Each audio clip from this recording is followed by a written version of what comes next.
Hey. Welcome, Bills Mafia, to another edition of Bills or Bust podcast. I'm Tom Murphy, and today we have our fourth installment of Buffalo Bills history. A lot of promise preceded the 1986 season as Jim Kelly took over the reins as quarterback starting Week 1. However, growing pains were still abound. The Bills fired head coach Hank Bullough after Week 9 of the 1986 season. Offensive tackle Will Wolford alleged years later the Bills intentionally lost Week 9 to Tampa Bay in the hopes of getting Bullough fired, but this has been confirmed by no one else. Bullough was replaced by none other than the man, the legend, Marv Levy, co-college alum and former Chiefs coach. The same week Marv was hired, Bills signed Oilers wide receiver Steve Tasker, who would go on to revolutionize the special teams position. The Bills would go 4-12 in 1986. However, the Bills were more competitive than the past two seasons, and Kelly and company had given the Bills new hope the franchise had not seen in some time. The 1987 draft would not only give rising superstar defensive end Bruce Smith help on defense, it would add key pieces for one of the most legendary defenses in Bills history. On their own in the first round, the Bills would take Shane Conlon, linebacker from Penn State, at 7, and defensive back Nate Odoms from Wisconsin at 29. Mid-season, Bills would add 1987 second overall pick linebacker Cornelius Bennett from the Colts as part of a 3-team trade that would send running back Greg Bell and draft picks to the Rams, and future Hall of Fame running back Eric Dickerson to the Colts. A players' strike would cut one game from the 1987 season, and the Bills would slightly improve to 7-8 from the previous year, and Conlon would go on to win Defensive Rookie of the Year. The loss of Greg Bell left the Bills vulnerable at running back. That hole was quickly filled, and then some, when the Bills drafted future Hall of Fame running back Thurman Thomas in the second round in 1988. Thurman would be one of the final pieces of the puzzle of the Bills team that would start to dominate the AFC and NFL for the next few years. The Bills would not lose one game at home in 1988, finishing the regular season 12-4 and winning the first of 4 divisional crowns. Thurman Thomas would shine immediately, running for 881 yards on only 204 carries, and make himself a presence in the receiving game.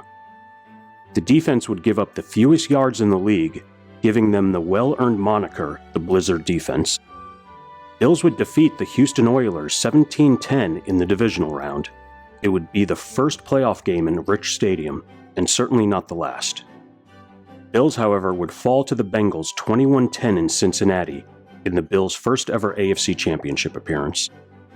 Marv Levy won the 1988 Coach of the Year. Despite massive hype entering 1989, inner turmoil would put a damper on the season. Wide receiver Chris Burkett would be released shortly after arguing with Kelly on the sidelines during a Monday night loss to Denver. After getting injured in a loss versus the Colts, Kelly would publicly lambaste his offensive line, particularly Pro Bowl tackle Howard Ballard. Assistant coaches Tom Bresnahan and Nick Nicolau would get in a fistfight while reviewing game film mid-season. When asked by a Rochester TV show what position the Bills could upgrade at, Thurman Thomas said, "Quarterback." The infighting would earn the Bills the nickname, the Bickering Bills. It didn't prevent the Bills from finishing 9-7 and winning a second straight AFC East crown. The Bills would travel to Cleveland to play the Browns in the divisional round. The game would be a shootout with a chance for the Bills late in the game to make their second straight AFC Championship appearance. The Bills would introduce their famous no-huddle offense in the game. However, running back Ronnie Harmon would drop a surefire touchdown in the end zone on third down. Kelly would follow that play by throwing an interception to Browns linebacker Clay Matthews with time running out for Cleveland to secure the win, 34-30.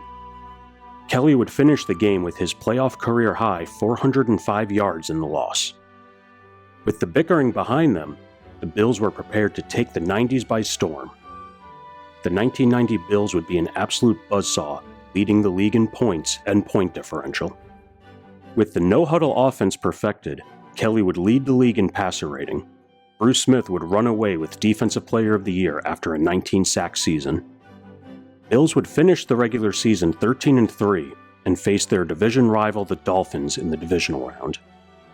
In the snow, the Bills would dominate, never trailing in a 44-34 victory.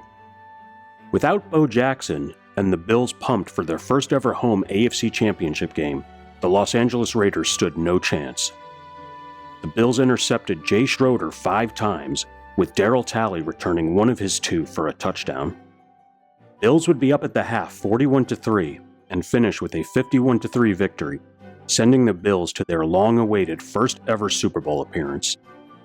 The score remains the biggest blowout in conference championship history. Bills would enter Super Bowl 25 in Tampa as a 7-point favorite over the New York Giants. With Phil Simms injured, Giants backup quarterback Jeff Hostetler had the grueling task of trying to defeat this far superior Bills team. Giants head coach Bill Parcells and defensive coordinator Bill Belichick were up to the task, however, limiting the Bills' no-huddle offense to 19 minutes of possession.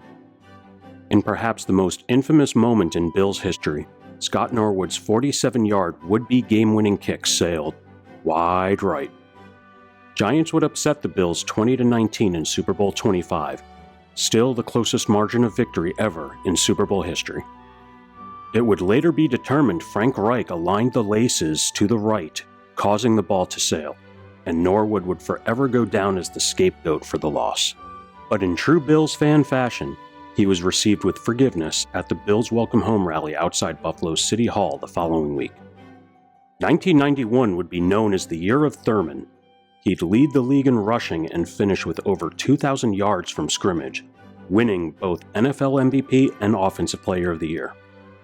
Bills would lead the league with an astounding 6,525 yards and finish second to Washington in points scored. Bills would go 13-3, with their only home loss being to the Lions in a meaningless Week 17 game, their first home loss since 1989. After rummaging the Chiefs 37-14 in the divisional round, the Bills would squeak by the Broncos in the AFC Championship 10-7. The only Bills touchdown would be an 11-yard Carlton Bailey interception return, but it would be enough to send the Bills to their second straight Super Bowl to face the ferocious 14-2 football squad from Washington. Washington would go up at the half 17-0 in Super Bowl 26 in Minneapolis and never look back.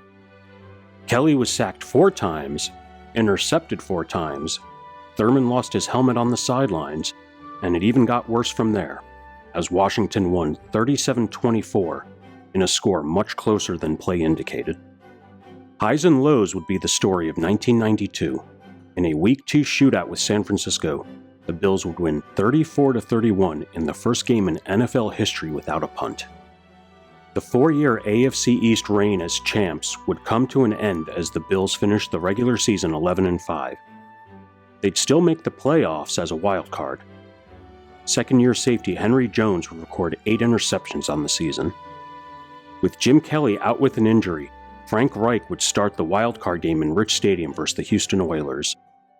An absolutely dreadful start would put the Bills in a 35-3 hole early in the third quarter.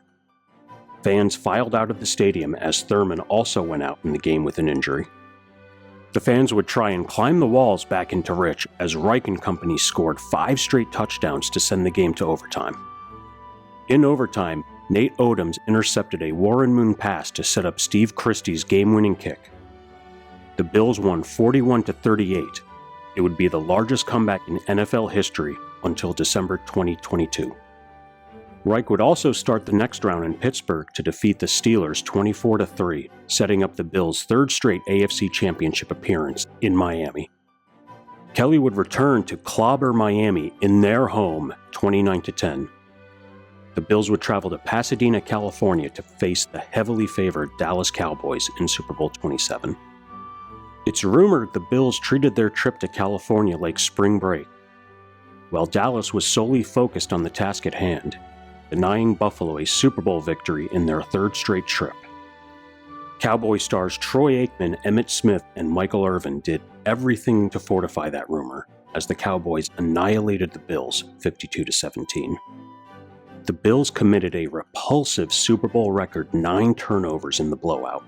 This game would be most notable for the one great play by the Bills, however, where receiver Don Beebe would chase down cocky Cowboy lineman Leon Lett on a fumble recovery for what should have been a sure touchdown. Beebe knocked the ball out of Lett's hands as he showboated short of the goal line, where Lett fumbled the ball out of bounds to the end zone for a touchback. By 1993, most football fans outside of Buffalo were sick of seeing Buffalo in the Super Bowl. The Bills provided no panacea for these salty fans as they finished 12-4, beating the Raiders and Chiefs in the AFC playoffs to reach an unprecedented fourth Super Bowl in a row. The Bills went south to Atlanta to face the Cowboys in Super Bowl 28, still the only time two teams have faced each other in consecutive years in the Super Bowl. The Bills took a 13-6 lead into halftime, and Bills thought for a moment their Super Bowl nightmare was over. Cowboy defensive back James Washington quickly soured that hope, returning a Thurman Thomas fumble for a touchdown in the first minute of the second half. The Bills would go scoreless in the second half as the Cowboys won Super Bowl 28, 30-13. Bruce Smith won his second Defensive Player of the Year in 1993. A fifth straight Super Bowl would not be had in 1994, as the Bills, despite having the same roster intact, failed to dominate the regular season as in years past. With a shot to still make the playoffs in Week 16, second-year Patriots phenom quarterback Drew Bledsoe dominated the Bills in a crushing 41-17 blowout in Rich Stadium. The Bills finished 7-9, missing the playoffs for the first time since 1987. Those hoping for the Bills' complete demise were extremely disappointed in 1995. The Bills signed prize free agent defensive end Bryce Paup from Green Bay. Assistant coach Elijah Pitts filled in 3 games during the season for Marv Levy as he underwent successful treatment for prostate cancer. Bryce Paup flourished in Buffalo, recording 17.5 sacks and winning Defensive Player of the Year. The Bills once again reclaimed the AFC crown, going 10-6. Miami came to Orchard Park for the first round of the playoffs, where the Bills clobbered them, led by 158 rushing yards by Thurman Thomas. The Bills would wait more than 2 decades for their next playoff win. The following week in Pittsburgh, with an inactive Bruce Smith, they'd get pummeled by Neil O'Donnell and the Steelers, 40-21. The Bills would make the playoffs again in 1996 as a wild card. With an undefeated playoff record in Orchard Park on the line, the Bills would host the Jacksonville Jaguars in their second season ever. The Jags and running back Natrone Means would win a back-and-forth game 30-27, ending the Bills' playoff dominance in Orchard Park. It would be the last NFL game for future Hall of Famer Jim Kelly, and Bruce Smith would win his 3rd Defensive Player of the Year. The 1997 Bills would not make Marv Levy's last season as coach a memorable one. Former second-round draft pick Todd Collins would take the reins from Kelly with none of the success. Backup quarterback Billy Joe Hobart would be released mid-season after admitting to the press he had not been studying the playbook. The Bills finished 6-10, the only highlight being a 26-point comeback versus the Colts in Week 4. Expectations were low heading into 1998. After Wade Phillips replaced Marv Levy as head coach, the Bills shockingly traded the 9th overall pick for little-proven Jaguars backup quarterback Rob Johnson. To back up Johnson, the Bills also signed Canadian football legend Doug Flutie. After a 1-3 start with Johnson, Flutie took over the offense, and the Bills started playing with the same gusto as in the early 90s. Bills finished the regular season 10-6, including a last-second win versus Jacksonville, where Flutie ran in the winning touchdown on a busted play. Flutie would win Comeback Player of the Year and remains the last Bill to win a major season-ending award. In the wildcard game in Miami, Eric Moulds would break the receiving yard record in a playoff game with 240 yards, including a 68-yard catch to start the game where he fumbled at the end of the play. It was just that type of game for Buffalo. Andre Reed would be called for a personal foul on what looked like a sure touchdown. Bills lost to Miami 24-17. The Bills continued their improbable success with Flutie in 1999. They'd finish 11-5, second in the AFC East behind the Colts and soon-to-be legend Peyton Manning. Bills only allowed 209 points on defense. In Week 17, Rob Johnson, in a meaningless game for Buffalo, led them to a surprise 31-6 win over Indianapolis.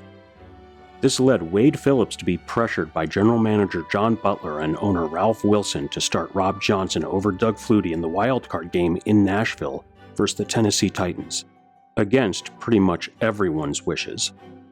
Johnson struggled mightily, but the defense was stout versus Tennessee. Steve Christie put the Bills up 16-15 with 16 seconds left in the game. The ensuing kickoff still haunts the city of Buffalo to this day. Lorenzo Neal of the Titans fielded the kickoff, pitched it back to Frank Wycheck, who threw it across the field to Kevin Dyson, who returned it 75 yards for the touchdown. While the Bills fan base refers to it as the forward lateral, the rest of the world calls it the Music City Miracle. And I'm sorry, Bills Mafia, even this biased Bills fan has to agree that it was a legal play. 1999 would be the last year in Buffalo for future Hall of Famers Bruce Smith, Thurman Thomas, and Andre Reed. Bruce and Andre would sign with Washington, and Thurman Thomas would join the most hated Miami Dolphins. Despite all the heartache, in hindsight, the late 80s and 90s would be a time for Bills fans to recall fondly. The 21st century would bring sub-mediocrity, a myriad of forgettable quarterbacks and coaches, and forlorn to Bills fans young and old for the first 17 years of the new millennium.